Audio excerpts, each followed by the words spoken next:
Hai semuanya, ketemu lagi bersama aku Juni di channel ini. Apa kabar kalian semua? Aku harap kalian semua dalam keadaan baik-baik saja.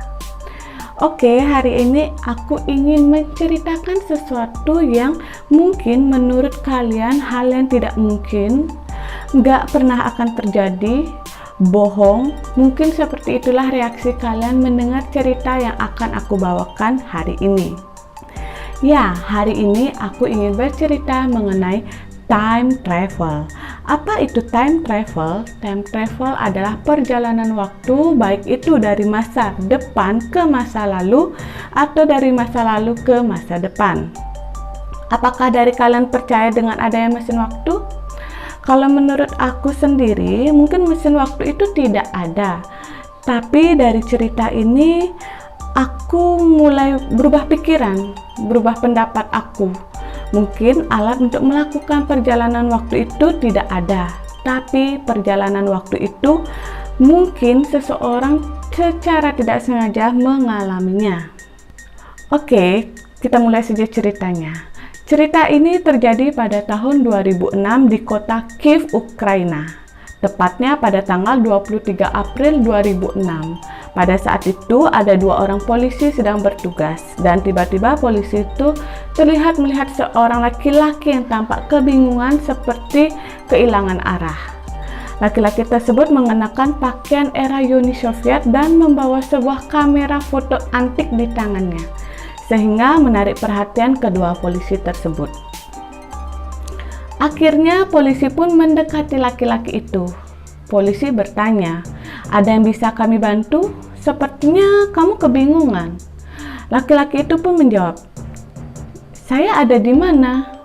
Sekarang tanggal berapa?" Polisi pun menjawab, "Sekarang kamu lagi ada di kota yang bernama Kiev dan sekarang itu tanggal 23 April 2006.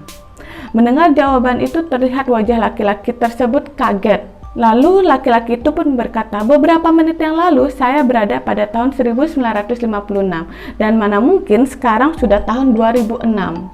Polisi yang mendengar pun tampak kebingungan dan tidak percaya. Akhirnya polisi pun meminta kartu identitas laki-laki itu. Polisi sangat kaget melihat kartu identitas yang dibawa oleh laki-laki tersebut. Kartu identitas yang ditunjukkan tersebut merupakan dokumen resmi yang sah dari tahun 1950 yang dikeluarkan oleh Uni Soviet. Dan pria tersebut bernama Sergei Panumo-Runko, lahir di kota Kiev pada tahun 16 Juni 1932. Namun, Sergei yang berada di depan polisi saat itu seperti tampak pemuda berusia 20 tahun. Sergei yang berusaha menjelaskan tentang identitasnya kepada polisi semakin membuat polisi merasa tidak masuk akal. Sampai polisi berpendapat bahwa mungkin Sergei mengalami gangguan mental. Akhirnya polisi mengirim Sergei ke rumah sakit jiwa di kota Kiev. Polisi juga mengundang ahli kejiwaan yang bernama Profesor Pablo Kurtikov untuk melakukan pemeriksaan. Akhirnya Sergei pun diantar ke ruang kerja Profesor Pablo. Profesor Pablo pun mulai menanyakan beberapa pertanyaan untuk Sergei. Seperti, kamu dari mana, akan kemana, kenapa bisa berada di sini, apa yang terjadi pada dirimu. Akhirnya Sergei pun menceritakan pengalamannya, bagaimana bisa dia datang dari tahun 1958 ke tahun 2006 dalam sekejap. Sebelumnya dia berada di kota Kiev, siang itu dia sedang berjalan-jalan bersama tunangannya bernama Valentina Kuris, sambil mengambil beberapa foto bersama tunangannya. Karena merasa cuaca sangat cerah, akhirnya dia mengambil beberapa foto lagi. Tetapi baru beberapa kali kaki melangkah, dia pun melihat ada sebuah UFO. Dengan cepat dia pun mengambil gambar UFO tersebut. Tiba-tiba dia sudah ada di tahun 2006. Profesor Pablo yang terlihat tidak percaya dengan yang diceritakan oleh Sergei, akhirnya Sergei pun berkata kepada Profesor, "Kalau tidak percaya, bisa periksa klise foto pada kamera saya."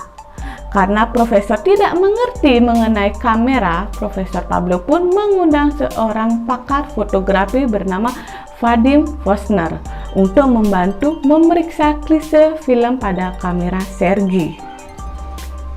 Vadim Vosner terlihat kaget melihat klise dan kamera tersebut. Ia pun mengatakan bahwa produksi film untuk kamera tersebut sudah dihentikan pada tahun 1970-an dan model kameranya adalah Yashica Flex yang diproduksi oleh perusahaan kamera Jepang Yashimada. Sedikit susah mendapatkan kamera tersebut dengan kondisi yang masih bagus di tahun 2006. Dan film Sergei yang tahun 1958 dan dicuci cetak pada tahun 2006 masih saja terlihat baru tanpa ada kerusakan, membuat pakar Vadim heran. Dia tidak dapat menjelaskan fenomena ini. Setelah klise foto tersebut dicuci cetak, ternyata beberapa foto yang diceritakan oleh Sergei pun ada, yaitu 1. Foto UFO, 2. Foto Sergei bersama tunangannya Valentina Kuris. Dan pakaian yang dikenakan Sergei dalam foto sama dengan pakaian yang digunakan pada tahun 2006. Dan pada tanggal 25 April 2006, Sergei kembali ke kamarnya setelah berbicara pada Pablo untuk terakhir kalinya. Tidak lama setelah Sergei masuk ke dalam kamarnya, staf medis tidak menemukan Sergei dan dia telah menghilang. Lalu polisi pun memeriksa rekaman CCTV dan menemukan bahwa Sergei tidak pernah keluar dari kamarnya sejak terakhir kali dia masuk. Staf medis mengatakan bahwa semua pintu dan jendela itu telah terkunci. Dia juga tidak mungkin bisa keluar melalui jendela kecuali pintu. Tetapi yang pasti adalah Sergei tidak ditemukan lagi setelah memasuki kamarnya. Orang-orang menduga bahwa Sergei telah kembali ke usianya dan pergi ke masa lalu. Polisi yang merasa kebingungan akhirnya memutuskan untuk mencari mantan tunangan dari Sergei, yaitu Valentina Kuris. Setelah polisi mencari keberadaan Valentina, polisi pun menemukannya. Ternyata dia masih hidup dan saat ditemukan ia sudah cukup berusia, yaitu 74 tahun. Polisi pun bertanya, apakah ibu bernama Valentina Kuris? Apakah ibu kenal dengan Sergei Panomurunko? Wanita itu pun menjawab, iya, saya Valentina Kuris. Sergei Panomurunko adalah mantan tunangan saya yang tiba-tiba menghilang. Polisi yang mulai bingung dan aneh akhirnya menunjukkan sebuah foto. Apakah ini Sergei Panomurunko? Wanita itu menjawab, iya, itu Sergei Panomurunko. Wanita itu pun bertanya, di mana mendapatkan foto itu? Karena foto itu asli. Polisi pun bilang, beberapa hari yang lalu kami bertemu dengan orang ini yang mirip dengan orang yang ada di foto ini. Valentina yang mendengar itu tampak tidak terlalu terkejut dan dia pun menjawab, oh, ternyata apa yang diceritakan bukanlah bohongan. Polisi yang mendengar itu semakin bingung dan Valentina Kuris pun mengeluarkan sebuah album. Dan di dalam album tersebut terdapat foto-foto yang dicuci cetak oleh Profesor Pablo. Selain itu, Valentina Kuris memiliki satu foto yang tidak dimiliki oleh Profesor Pablo. Valentina menunjukkan satu foto yang cukup aneh. Ini foto adalah yang diberikan oleh Sergei Panomurunko kepada saya pada tahun 1970. Dan Sergei berkata, ini adalah foto yang diambil pada tahun 2050. Polisi yang melihat foto itu sangat kaget. Bagaimana bisa seseorang mengambil foto di masa depan yang banyak gedungnya di tempat yang sama? Lalu polisi berpikir, ini kasus yang hanya kebetulan saja. Tapi polisi tetap merasa aneh. Akhirnya polisi terus melakukan penyelidikan dan polisi pun menemukan bukti lainnya yang membuat polisi tampak bingung. Bukti tersebut berupa file rekaman siaran radio tahun 1960 yang membahas masalah fiksi ilmiah. File tersebut disimpan di Arsip Nasional Kiev. Dalam rekaman wawancara tersebut, Sergei mengungkapkan kemajuan teknologi yang dialami dunia 40 tahun kemudian. Kemudian dia menyinggung soal microwave, jadi di masa depan orang tidak perlu memasak menggunakan api, tapi dengan listrik.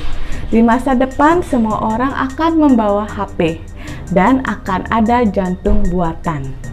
Alat pacu jantung yang digerakkan dengan tenaga baterai. Padahal pada tahun 1960, profesi medis belum muncul pada era Uni Soviet. Bahkan dokternya saja belum pernah mendengar mengenai jantung buatan.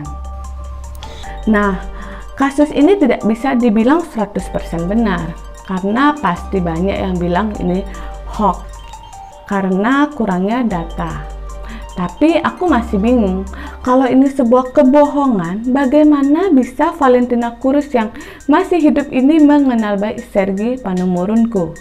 Terus bagaimana bisa polisi bertemu dengan Sergei Panomurunko dengan identitas yang dipakai saat era Uni Soviet, dengan kamera lama yang masih terlihat bagus dan menghilang secara tiba-tiba setelah 2 hari? Oke, menurut kalian semua, apakah perjalanan waktu itu mungkin terjadi? Atau ini hanya kebetulan saja? Sampai di sini dulu cerita hari ini. Dan jangan lupa like, share, comment, and subscribe. Makasih.